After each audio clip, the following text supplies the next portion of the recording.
Look, guys. Hello, race fans, and welcome You guys are to doing? Watkins Glen. We've got 40 laps to run here in the BNR Cup Series. We're joined here by the wealth of knowledge, Will Roberts. Will, how we doing tonight? Doing pretty good, Chris. You almost forgot what day it was, didn't you, bud? Oh my goodness, I am all messed up. Don't All give the me some days run slack. together, it seems. I just worked my 12-hour regular day. Well, slack is always good to have indeed. Yes, here at Watkins Glen International in the Finger Lake regions of New York. So, very awesome, interesting road course. NASCAR and most of the leagues that run on iRacing run the short configuration here. So, we're not going to go into the boot section of the track, Chris, today. We're just going to run the NASCAR normal short circuit here with the backstretch chicane included. So, everybody should be familiar with this. It's the regular 11 turn circuit. So, originally made and confined in 1954 instead of racing in the hills of upstate New York or the middle of the state, somewhere around there, Chris, and the Finger Lake regions. You know, it was, if I'm not mistaken, that was over an 8-mile course on country roads. And it ended up kind of, killing some bystanders and some other racing drivers. So they had to make an actual closed course, and this is what they made in the middle of the 1950s, like I said. So racing has been held here ever since. Every North American racing series, even Formula One was held here from 1961 to 1980. So a good stretch of Formula One races held here. All right, well, let's take a moment and take them through the fields. Starting off on the pole is Jaden Sanchez with Austin Moore. Row number 2 is going to have Samuel Archibald and Brandon Moore. Row number 3, Caleb Shelton with Caleb Selmler. These guys are really trying to mess me up with names. Row number 4 is going to have Brian Huntley and John Tiller. Row 5, Jason Pearson and Tyler Myers. Row 6 will be Aaron Bradford and Chris Campbell. Row 6 is going to be Aaron Bradford. Row 7 is going to be Pete Woodrum and Matthew Hunsaker. Row 8 will be Chris Cornett and Nathan Lyon. And bring up the rear field is going to be Gary Maddow. Will, my overlays got me messed up tonight. Yeah, the Caleb's starting beside each other, so you got to watch out for that. It's hard Yeah, we to get a lot pick of a sleeper. Yes, Chris? Well, I'm just saying it would be hard to pick a sleeper because there's so many great road course drivers in this field. Austin Moore's one, Brandon Moore's another, no relation, by the way. Jaden Sanchez, he's a good road course driver when he wants to be. Everybody can be one when they want to be. It's just trying to keep that car underneath you. Don't lock up the brakes all the time going into every corner. Just, try to be precise. Don't get back into throttle. It's almost like racing at a short track, Chris.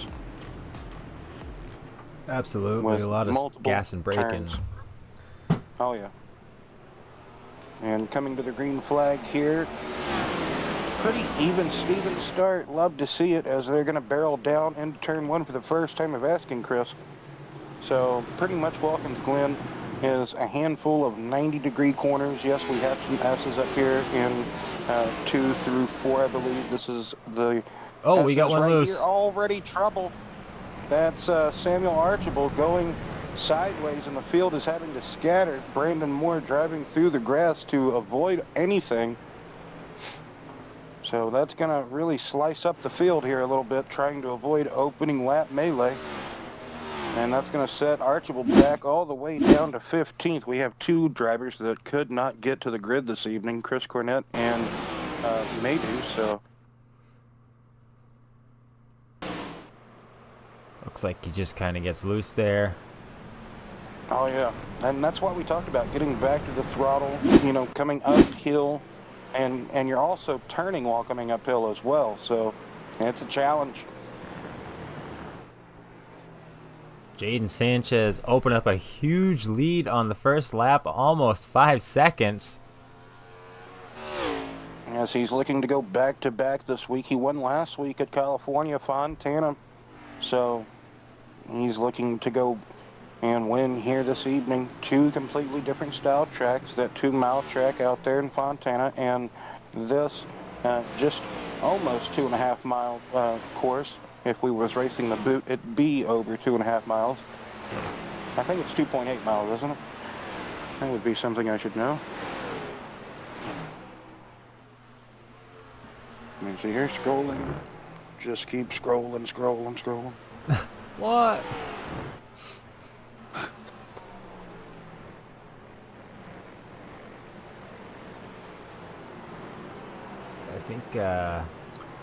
I think Limp Bizkit is considered classic rock now. How's that make you feel? It is. Oh, my goodness. Oh, 8 turns, my apologies. I keep wanting to add a couple more turns. So 8 turns here this evening, and almost 2.5 miles, 2.4 miles. So I was right with the gut instinct. I should have always go with the gut, Chris. Yeah, you know what? It's when I second guess myself. That's when I'm wrong. Right. So we had Line, Campbell, and Archibald there, if I'm not mistaken, 10th, 11th, and 12th. They have a little battle group going on a little bit further in the field with Bradford. So I like 9th, 10th, and 11th. Like Brian's car this week, the auto owner's insurance. It's funny, I actually like that on Truex's car. In real life, my wife hates that paint. She's a huge Truex fan, but she hates that car. She's still sore about not being in the 78 furniture row. She wants just the flat black with the 78 on it. She's still sour about that. As John Tiller goes off track. Man, oh man. We see John Tiller. He's normally a fixture up here whenever we're on the oval side of things, and just unfortunate. Looks like the car might have got out from underneath him going through the bus stop. Brian is right there. Could he have? No, just Robbie Gordon the hump just a little bit too much there. That curbing. Hard. That's what I like to call it. Whenever you see somebody attacking these curbs, you know, Robbie Gordon was really great at it back in the day in the stock cars, Trans Am series, whatever he raced. He would attack those curbs through the bus stop so well. It looked very eloquently whenever he would just be able to go through them as well as he did. So 22 to 24 laps on a full tank of gas this evening, Chris. So we should see a round of pit stops round between lap 22 to 25 for everybody involved who's not going to be involved in the wall or the Armco, the concrete, you know, something to that extent. So if you can keep your nose clean, that's when you should be pitting.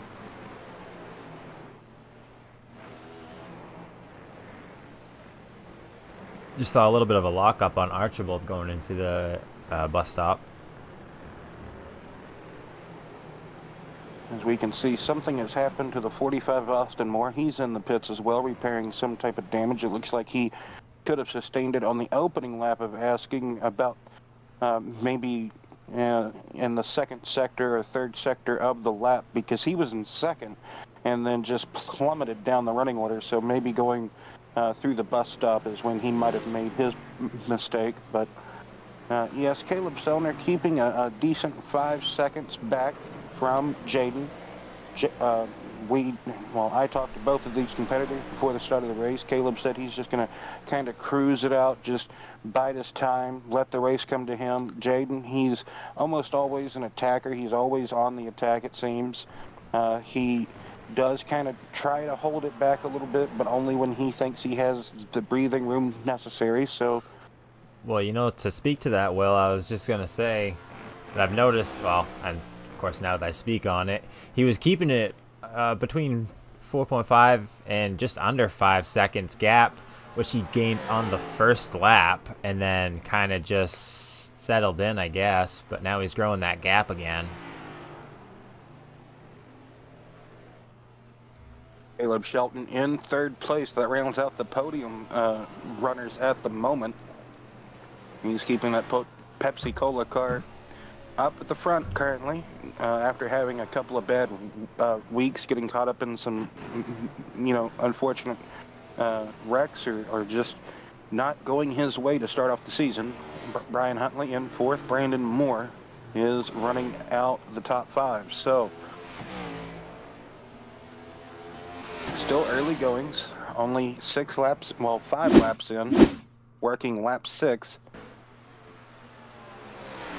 It's like something happened to Chris Cornett. Oh, lockup. He overdrove the corner, tried to brake, but it was a bit too late, and he's going to run off. But he's just gathering it up there, just regathering composure.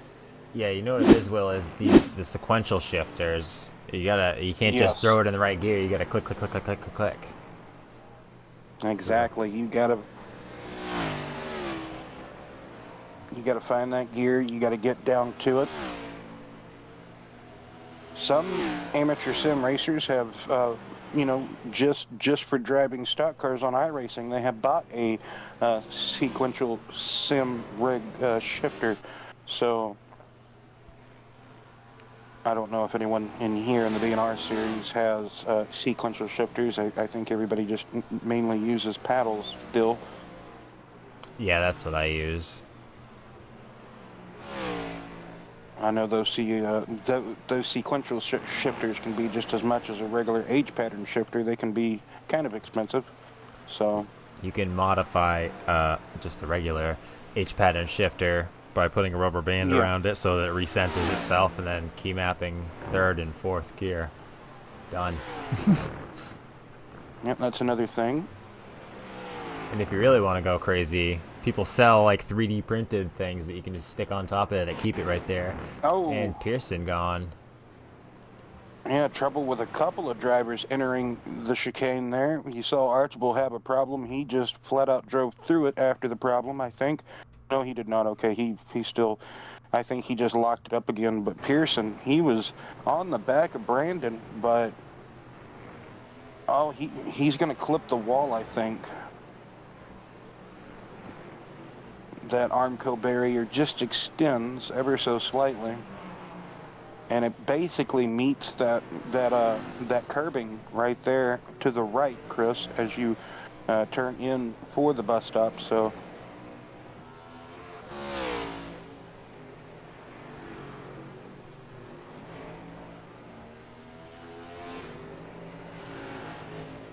everybody doing a pretty good job here, keeping the cars pointing in the right direction.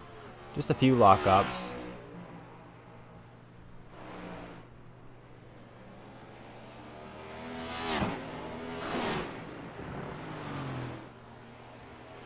Sanchez growing over a 7-second lead now. So he's back to pushing unless Sellner has let up. Well, Sellner's missed turn 1 a couple of times, I do believe, so that I think turn 1's being Sellner's Achilles heel at the moment, at least. So turn 1 was always the one that got me. Just keeps opening up that lead. Well, you're braking downhill and turning right, and you're trying to get back onto the throttle to get up the hill, right? So it is quite a tricky turn. It's not really like let me see. Let me bring back my track map. Exactly. There's so many other corners to get lost in at this track. It's not like turn 10. Right where Sellner's going through. Sorry, right where Sellner was just going through, those S's right there. Those, when they hit the mark right on, those can be great. Turn 10 and 11 are very similar to turn 1, that they're 90-degree corners, yes, but you just don't really face another corner like this downhill on this part of the track. Now, if we had the boot layout going into turn 9, I believe, on the boot section would be where where Brian's going right now. Well, that would be going into the boot, but yes, that's what I meant. right there is where you would come out of the boot where he just passed. So there's a section right there that we can't access in this race that would be very similar to turn 1, but unfortunately, because we're racing, like I said, the short version, we you only get that one really downhill right-hander. So what happened here? It's going to be Chris Cornett again in the number 5 car. Locks up and kind of pulls a Denny Hamlin here. Does he get? No, he does not get into the tires.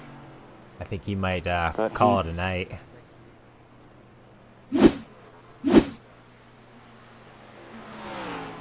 A lot of drivers don't really. Cornett is out. Don't blame him. Sometimes you just have a bad night, and it's just this track will fight you if you're not really great or used to road courses. And I mean, it could just get so frustrating and just forget it. Use it as a drop. They don't get drops, but so never mind. Try to get, maybe come back out, maybe log some laps if you still aren't feeling it, but you know, kind of learn a little bit. You may not be all that great at the road racing aspect of iRacing or any form of racing for that matter, but still to log just a few more laps, try to learn a little bit more, maybe carry it to the next road racing event. Any time that you could have on any type of road course can also be a learning curve for when you go, say, to Road America or Road Atlanta. So you kind of have a feel for how the car is going to react, you know, making left and right turns as well, just not at that one particular course.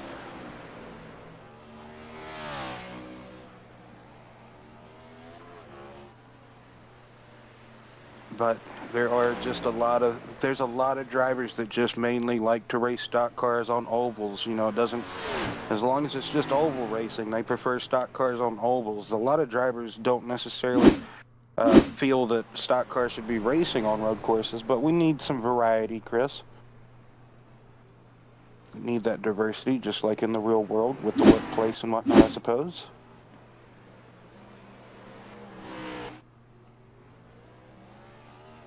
Man, John Tiller just having a rough go at it here this evening. He got loose, or not necessarily loose, but just lost it. Oh, hit the curbing.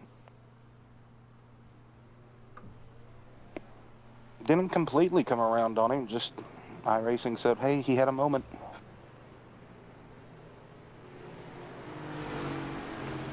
Archibald passing Moore.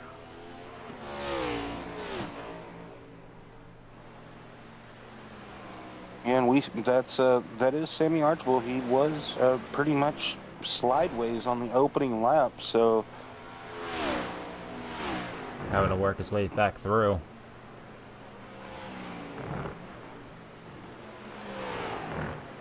Sanchez almost with a 10-second lead now, 12 laps into the race.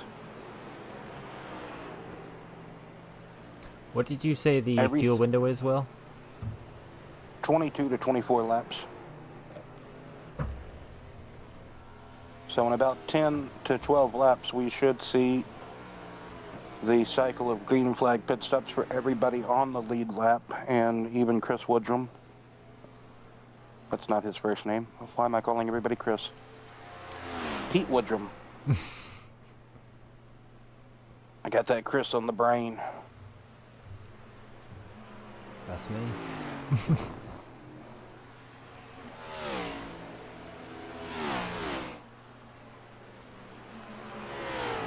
Matthew Hunsaker currently in 10th position here, trying to chase down Nathan Line.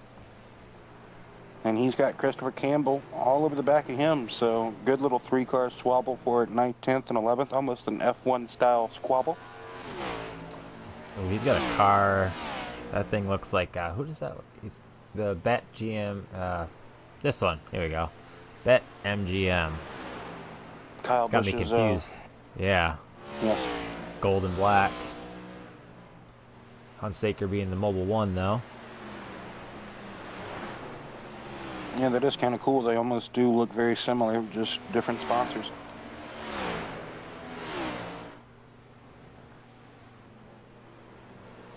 next week, these drivers head to Charlotte, North Carolina to race at the Charlotte Motor Speedway, so that 1.5 miles. See how everybody will fare there. Looks like Archibald kind of picked up the pace. So he's closing in on Huntley now.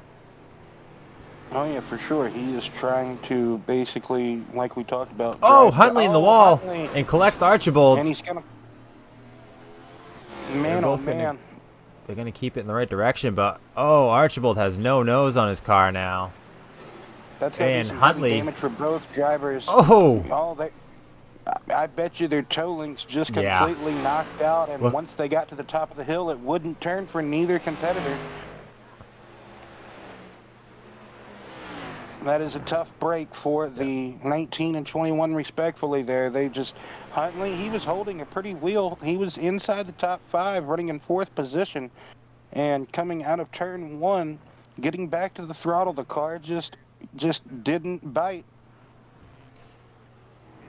Man, that is super just heartbreaking for Archibald. He just put the throttle down and started to make his way up there. And Huntley just losing it right in front of him, coming back across the track. Nothing he could have done. You bounce off the wall and come back. There's really nothing you can do to stop it. And Archibald had just caught him. And just super unfortunate for both those drivers. Both of them doing great here tonight at Watkins Glen, Will.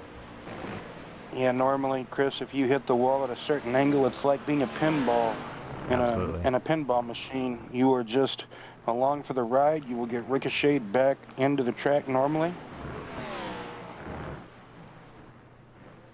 I like that camera angle. You get to see how people attack the entry to the bus stop there. So good digital camera work here by all the cameramen and women on iRacing.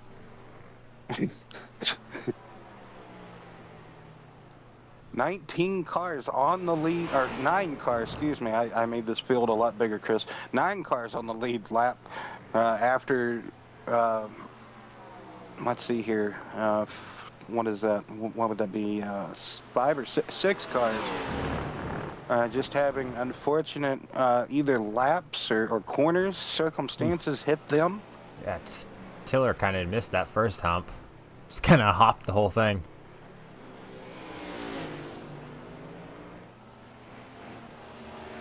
Yeah, this battle here with Nathan Line and Hunsaker, this is 7th and 8th now, since we've seen a couple of drivers just have to pack up their lunch and go home already.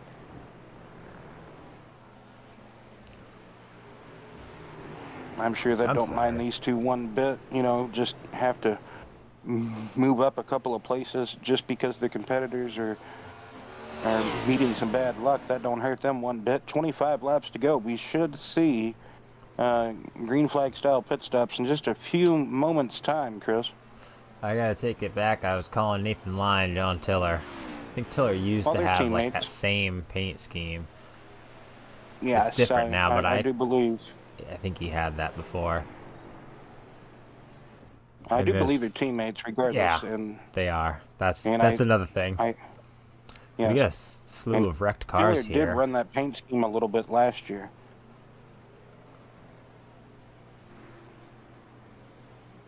Archibald Huntley's got a lot of damage on that one. We got behind him Bradford. That thing's pretty hurt. Yep. Some drivers were just trying to survive and make it to next week to Charlotte. And doesn't look like some are going to be able to walk out of here or drive out of here, you know, with a clean car, unfortunately. So no fast repairs in the BNR Cup Series either Thursday nor today on Saturday. So these drivers having to be as cautious as they can be, but whenever whenever the car either just steps out or you just become involved in circumstances not of your own making, it's very difficult. Oh no, Austin Moore goes around into the wall. He's got no nose on his car now. Oh man. When people go back and watch this broadcast, the drivers go back and watch this broadcast, we're going to get like a pretty full inbox because every time we focus on someone, they wreck. I was just about to say something about Austin I Moore. Good for him. Like, fortunate that he got back out there he and got run back laps, out and he's there. going to get some more. It looks like his car will be able to continue, though, if he wants to pick up a few more laps getting by Archibald and Huntley, because I think you said there's no quick repairs, so that means they're done. Can Well, hear a I clicking think in his car. Austin's. Well, hopefully it doesn't start to spontaneously combust or explode. I think coming out of the carousel there, coming out of the bus stop, making that way through that right-hander, as he got on the back straightaway there, he just kind of straddled that rumble strip a little too much. He got a bit too greedy there and straddled it. And the car sometimes doesn't like that. The bottom of the car, these flat bottom cars, will get upset real easily if you try to straddle curbing too much or just keep driving on an uneven surface, right, Chris? So Yeah, these cars are that kind of looks terrible. like what happened. That pan on the bottom, like, I mean, in real life NASCAR, you see these guys get in the grass and they're like hoping, praying that they keep that thing moving, because they stop in the grass, they're done. Especially, you got a tire down or something, the car is just right on the ground. Yeah, we've seen how easily, whenever the cars go sliding in the real world, how easily they just, the tires pop. And sometimes they don't get to make it back to pit road. They have to get towed back, right? So, And that takes them out of the very, race. oh, yeah. I said in the grass, Will, but even on asphalt, we see them with like blown tires on asphalt, and they just stuck like high centered. It's kind of Yep. ridiculous. It is. It's kind of saddening to see, because even sports cars like the GT3 platform of sports cars, they're normally able to get back, to pit road on 3 tires. Yeah, what are we in, like the second year of these cars or third? I feel like it's the third. So like It something is the should have third been done by year of now. the. Yes. Put lift Well, kits in these things. after the Joey Logano incident last year at Pocono, they were supposed to do something different, but I don't really know. What happened there? Must have missed that one. Are you talking about the Joey Logano incident? Yeah. Well, on a restart at Pocono, he got kind of spun, and his tires were flat, and he just wanted to push, right? Well, instead of pushing him, they hooked him up and started to tow him. But like, whenever they were towing him back to the pits, Pocono's a 2.5 mile track, and he was just still setting in the car, like while it's wobbling, on the front 2 wheels as it's getting towed, and it was really chaotic for Joey that day. Let's just say that. Oh. And I think NASCAR, they were going to look or revise, towing cars like that back or something like that, but I don't truly know what came of that. Yeah, well, I mean, it's ridiculous when a flat tire takes you out of the race, because I'm not 100% on the rules, but I think once you are out of the car and like your car has been towed back and you went back separately, I think that's it. Like, you can't get back in your car and go back out. Don't quote me on that, because I don't know the NASCAR rule book, but I feel like it's something like that. Well, in Formula One, that is a rule. Outside assistance is obligated as you have to not, you can't DNF. go back to the race. Yes, exactly. You are retired from the race at that point. And I think the WEC has that as well, as far as certain, you can get snatched out of the gravel, put back on the track, you can resume in the race. But if you need, say, to be pushed back to pit road or something like that extent, like if it's a whole lot of damage or something, you were retired from the race as well. NASCAR, I think you can make mechanical repairs to, like, toe links, toe ends, suspension repair, but nothing If I can remember right, you cannot put a new radiator in it. You can't do nothing to that extent. But certain mechanical repairs you can make and go back out. But um, like we've seen in the past, there was one race where a transmission.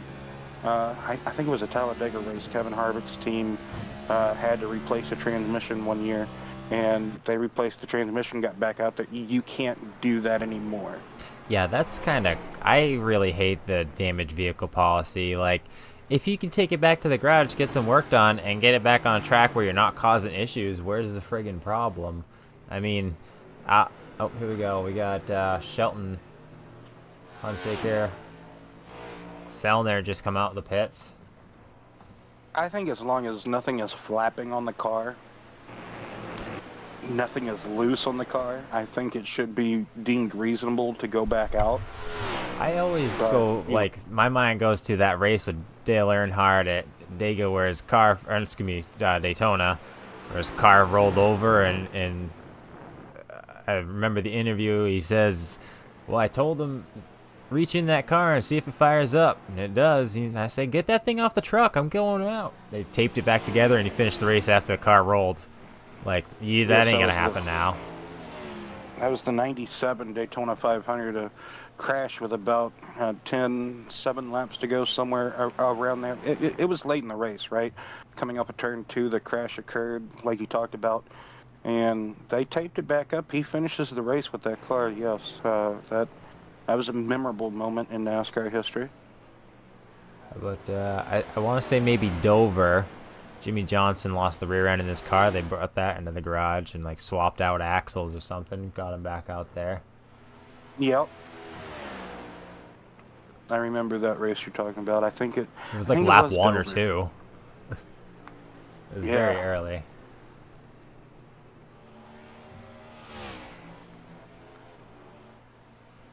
Sanchez hit pit road.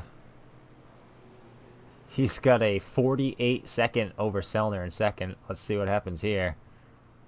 So that's a half a track lead, and I do believe Selner, I think this is Selner's out lap, because I believe he just pitted, so this should be his out lap, up to speed lap, getting up to speed and everything. So if I'm not mistaken, last season we came to the Glen. I don't think we saw a pit stop. That's why the laps were increased, if I'm not mistaken, to see a round of pit stops.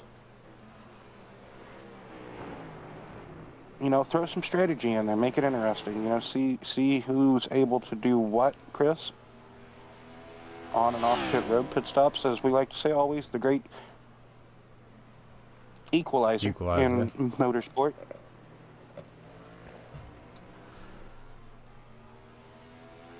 17 laps to go. These guys really knocking them off. Of course, most of the time, you don't really have cautions in road racing, on iRacing. I'm sure if there was race control or if they wanted to, they probably could, but kind of harpens back to the old style of racing. Is Austin Moore getting greedy with the rumble strips again? That time it happened out of turn 2. I'm telling you, Will, I'm definitely gonna get an angry message from him, because as soon as I went back on him, he lost it. I don't. If he's got this in the background, he'll probably be screaming, "Get the friggin' camera off me! I'd like to do some laps."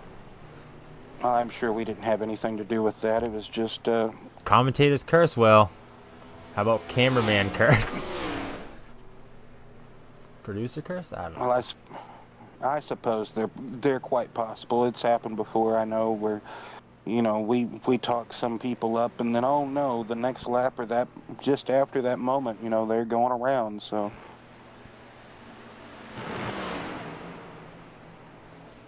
the lead's about the same from when Sanchez went in and out of the pits from right before the green flag cycle started. Just under 10 seconds, 9.25. Jaden, in a way, getting up behind some traffic here. Christopher Campbell. Now Campbell going to go wide here to let the leader by. I think Jaden might have got held up for a second, maybe a second and a quarter. through the but grass. everybody's having to navigate the same traffic, Chris.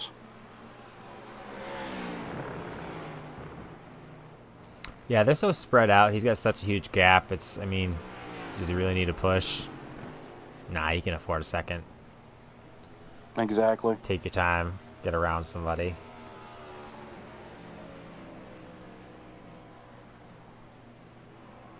So 15 laps to go now, Chris. Slight lockup from Jaden there going into turn 1.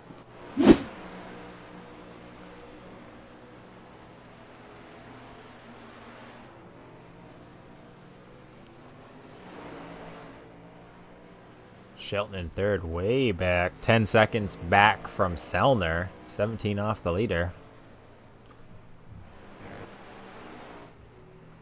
Now that they've made their pit stop and everybody is good to go on that digital Sunoco racing fuel, is this the part where, Caleb Selner decides to make a push to the race lead? Do you think he most certainly has enough time, or is that gap, reasonable to make a push, or is he comfortable with just finishing this race second?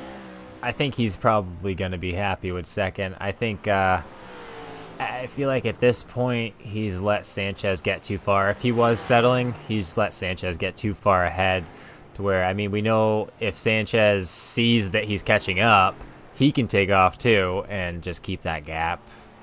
So I think Selner's just going to be happy, finishing with a clean car in second. Maybe I should stop talking about him.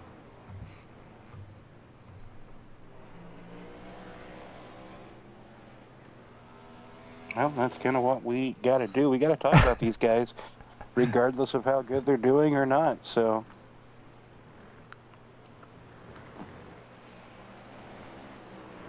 just a tough week for half of these competitors, though. Really, really tough week. You see some of them either, one lap down or going a lap down, or we have some that are just multiple laps down or even out of the race at this point because of just their car not able to stay under control for them, or just getting caught up in something. So Watkins Glen, it doesn't really matter which road course it is. If it's a road course on the schedule, it's always one to mark as a tough race event, tough week. You may not be able to capitalize on points. You just want to try to just drive through it, right? You just want to get to the next racing week. Survive. It's almost like the Super Seed race. You just go to survive. Exactly.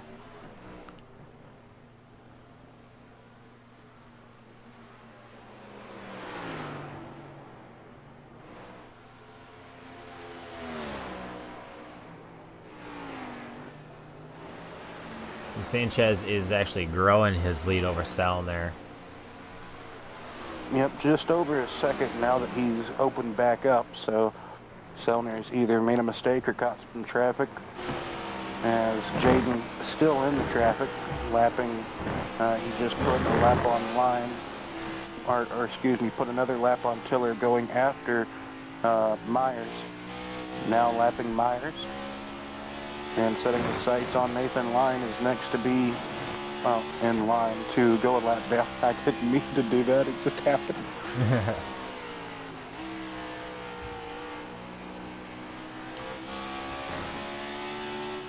So currently we have 7 cars on the lead lap, but it's about to be 6.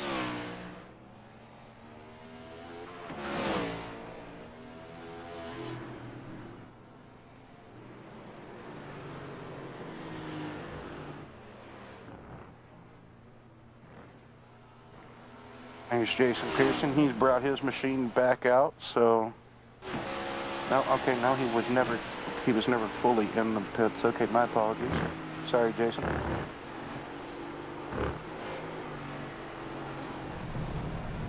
Oh, big moment there for, who is that we're riding on board with? Hunsaker. Is that Hunt? Okay, Hunsaker. So Matthew's still able to hold it under control, but he's got Nathan Line about to be all over him.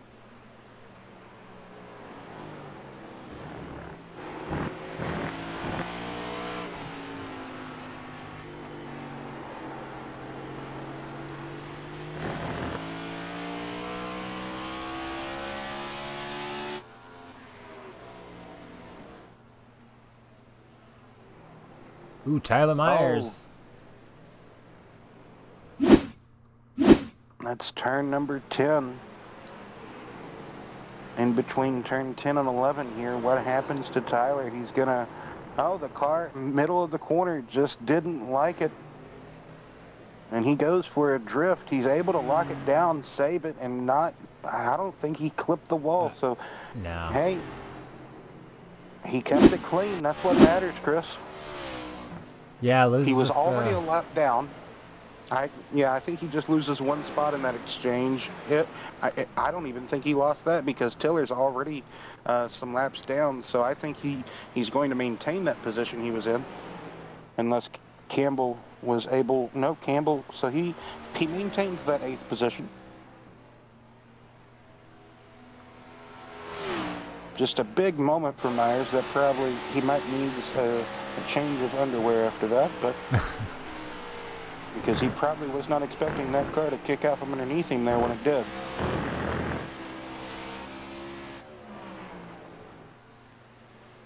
About to be 10 laps to go here, Chris, soon.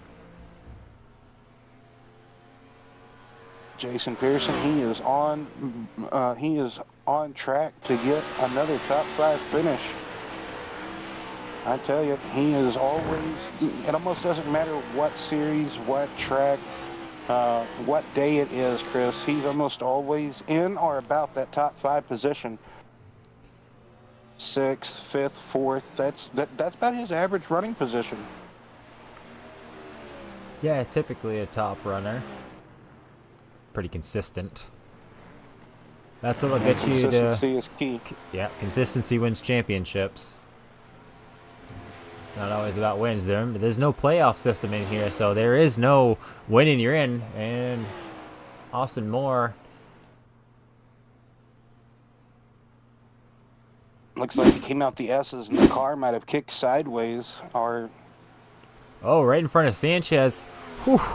Oh, man. Oh, that must have been... Yeah, Sanchez probably got to go clean his pants out now. Lock it down, lock it down. Oh! Oh, my goodness. Austin is officially out of this race now after that is probably, what, the 4th wreck now that we've seen Austin have. Unfortunate. Austin's normally a pretty good road racer, like we talked about at the top of the show. He qualified on the front row.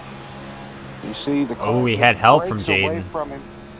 Well, he was already, right, I think he was already breaking away. But yes, Jaden just helped him the rest of the way. You know where Jaden can go. He was already committed. So I don't really fault anyone on that one there. Just you're carrying so much speed going through the S's, and then you top that hill. There's actually a bump at the top of the hill, Chris, and that bump will catch you out if you hit it just at the right spot. Wow. Close call for Caleb Sellner. He almost ate that 45 machine.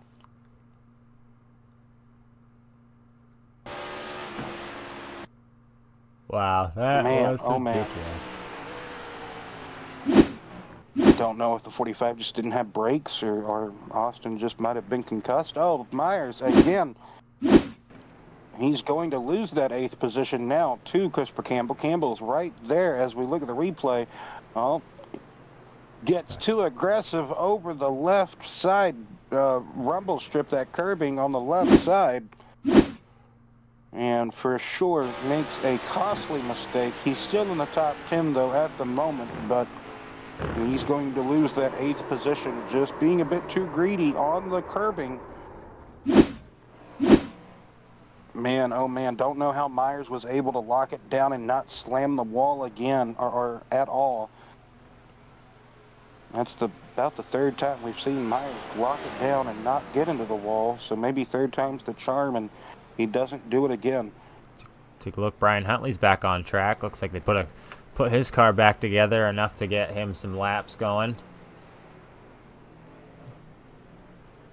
Now it just all depends on maybe who he could pick up a spot here on it. It looks like he's gained all the spots he can get at the moment. Yeah. Because everybody else is still out on track running. I think Pete Woodrum, I think he's still out on track. He's trying to stay ahead of John Tiller. Yeah, the next one down Pete. is Tiller, and 5 laps down, and Huntley's 8 laps down. So Yeah, he would need those two cars to have a moment again to where they need to have repairs to kind of catch back up to them. So I don't think that'll happen. I think, knock on wood for them, that they can keep it on the island. On board with Nathan Line. About to ride on board, going through the bus stop here behind Myers. Hunsaker, sorry. It's okay. Those cars' paint schemes tonight have just really been messing us up. Oh, gets off just a little bit on the exit, but gathers it back up.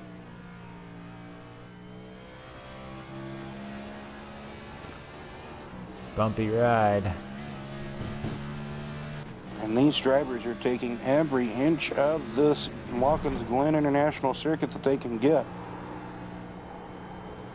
Drives it in deep.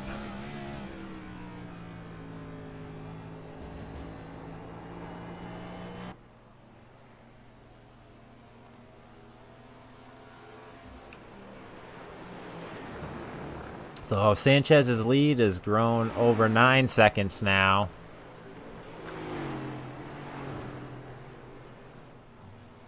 It's back to 9.5 seconds for Jaden. Everybody just kind of needed to not even run qual laps, just go out for a Sunday drive, keep it together. I think pretty much everybody is so separated that not really anybody's going to make much position. Line could get Hunsaker. Other than that, everybody's quite separated.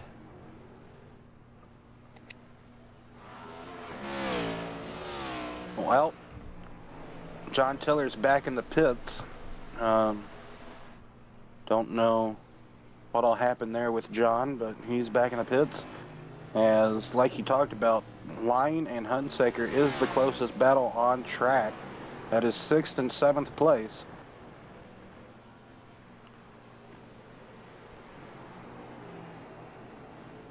Looks like Line is driving deep in the corners, and Hunsaker's a little more earlier of an entry, so he's able to put the power down, getting off the corner, because we can see Line really closes in on entry, but then Hunsaker is able to kind of drive away from him on exit, or at least get that gap opened up more.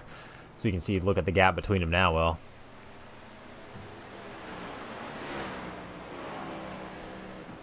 Yes, indeed. So Hunsaker trying to do everything he can to stay ahead of Line, but like he talked about, Line's trying to drive it in deeper, trying to gain as much time on the entry as he can, close up to him as best as he can. Oh, there's a cool camera.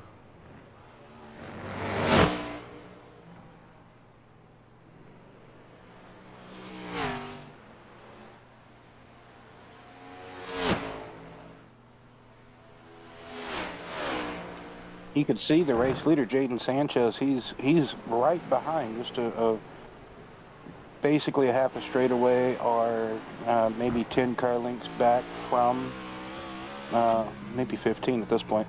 But he can somewhat see that battle for 6th and 7th ahead of him, and he has a 10.5 second lead. So he does not, like you talked about earlier, he does not have to push an envelope. He does not have to push a corner. So he can really let these two fight amongst themselves ahead of him. Give these guys enough, breathing room to kind of settle this position in the closing laps of this race.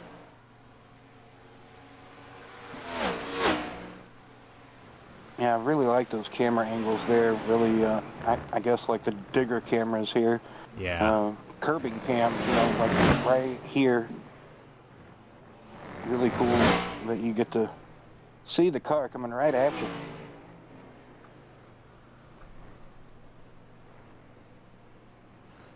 Selner continuing to just put down clean laps, holding second place. Shelton doing the same thing back there in the final podium spot. Have you ever seen the movie Stroker Race? That's what that's the paint scheme that Caleb Selner is running, is the Stroker Race chicken pit car. I did not know that. Yeah, it's a Burt Reynolds movie with Oh, I'll think of his name later. He played in the Andy Griffin Show. Um,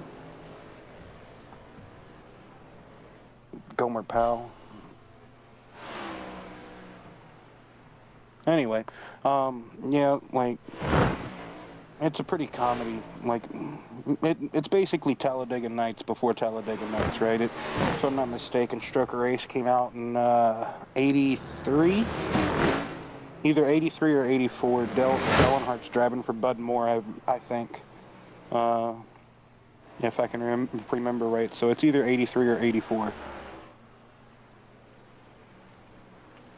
Or 82 or 83, my apologies, because 84 he goes to RCR. Anyway, You got me thinking Talladega Nights. Did you see or hear? I think it's called Stacking Pennies podcast. And what's his name there? Corey Shane Van LaJoy. Gisbergen. Yeah, and he goes. Yeah. It's a documentary, not a comedy. And Yeah, I Corey saw LaJoy's that. like, yeah, it absolutely is. I laughed so hard.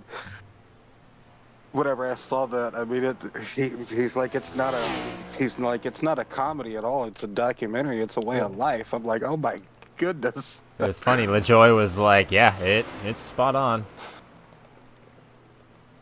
I mean, in a way, it does have a bit of a documentary feel to it. Like whenever Ricky is sitting in the hospital bed, right, and like his crew chief and Cal Mike Norton Honcho. is sitting.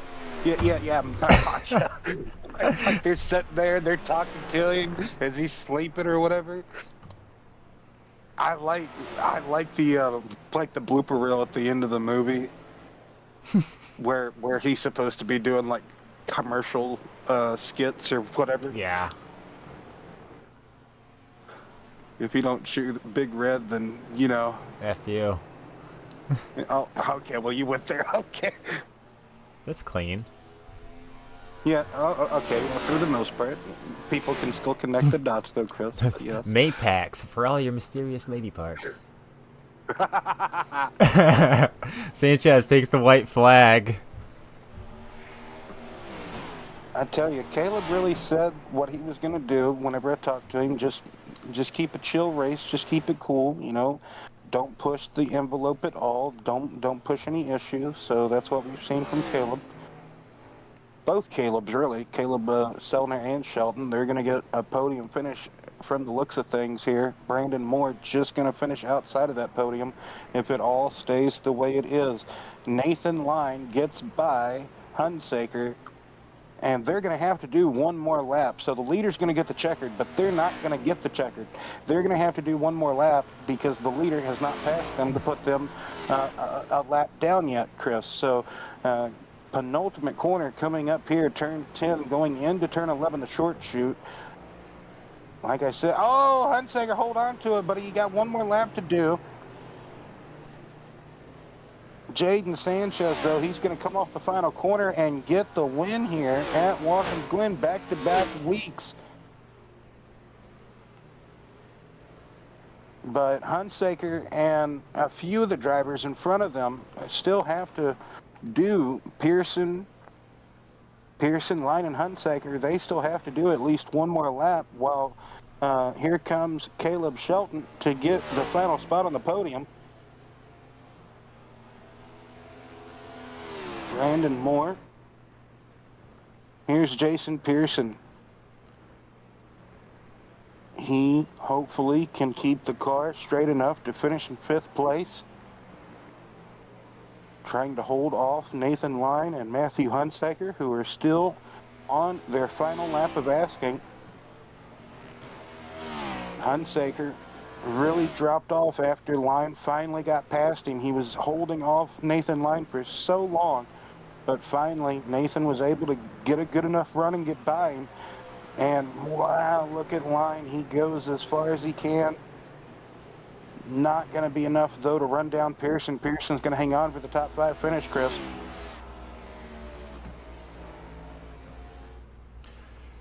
Yes, indeed. Jason Pearson, like you said, typical top runner, nabs himself a top 5 here tonight.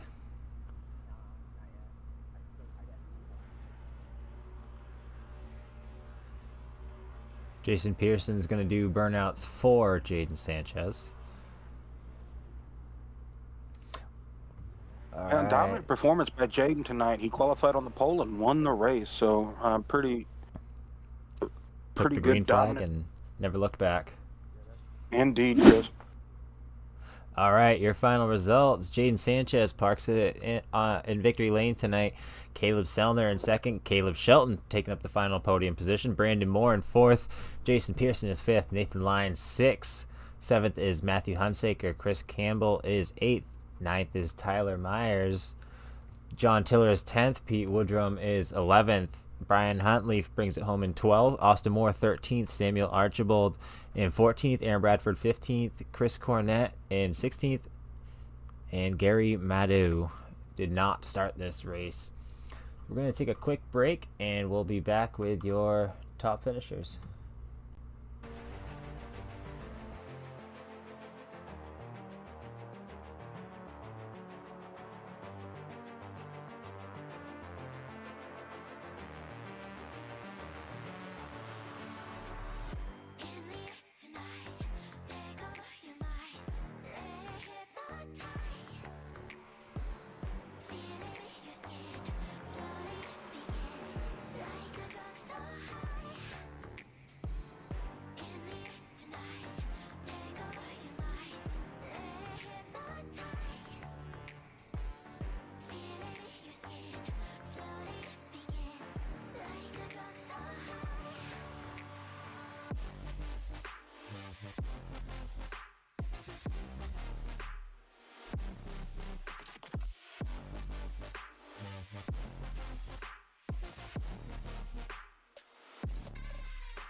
Welcome back to Watkins Glen. We don't currently have our third place finisher, Caleb Shelton, but we do have Caleb Sellner. Let's bring him in here. Caleb Sellner bringing it home in second place tonight. Tell us about your race. I thought it was pretty good. Built the car for no mistakes. I felt like that did pretty well. Just really couldn't do anything. Just was way too tight. Front was just slipping way too much, but I'm pretty happy with how it turned out. You know, no major mistakes. You know, no real major lockups. No, nothing like that. So, pretty happy with it. Well, what do you got for him? Well, Caleb, like you said, you built the car for just keeping it on the island, no mistakes, and tell us how you were trying to minimize the mistakes made. Really just like I said, getting the car to be tighter than what I'm used to. It was still very loose for other people's standards, but tight for me. Uh, really only being able to get it to turn on throttle. Uh, and then just really just keeping it tight, keeping the rear as planted as possible with lowering it and softening the springs and just yeah. Next week is Charlotte Motor Speedway, that mile and a half up there in Concord. What's the thoughts and preparation going into Charlotte next week? Really same as this week, keeping it nice, stable, no major mistakes, trying to keep it clean. Uh, you know, I don't remember who said it. Still need to look it up, but consistency wins championships, and that's my entire goal through the season. I don't. There's no playoffs. I don't need to win to, move on. So consistency is key. Oh, that was me. Yes, indeed. So the podium. Yeah, yeah. So podium finishes, consistency. Second place. Just like you said, wins aren't the most important thing. It does give you the most points, but if you can just keep, racking up, the top fives, top threes, you can really kill them with the points that way. So, any final thoughts, shout outs, Caleb, you'd like to have before we let you go celebrate this podium finish? As always, I would like to thank Brian for hosting. I'd like to thank you guys for broadcasting. I'd like to thank my dad for getting me into the league. I'd like to thank Shandy's, the greatest music store in all of the Midwest. Uh, and I think that pretty much wraps it up. Uh, Consistency is key. Might have that on the card next weekend. All right, well, congratulations on the second place finish tonight, Caleb.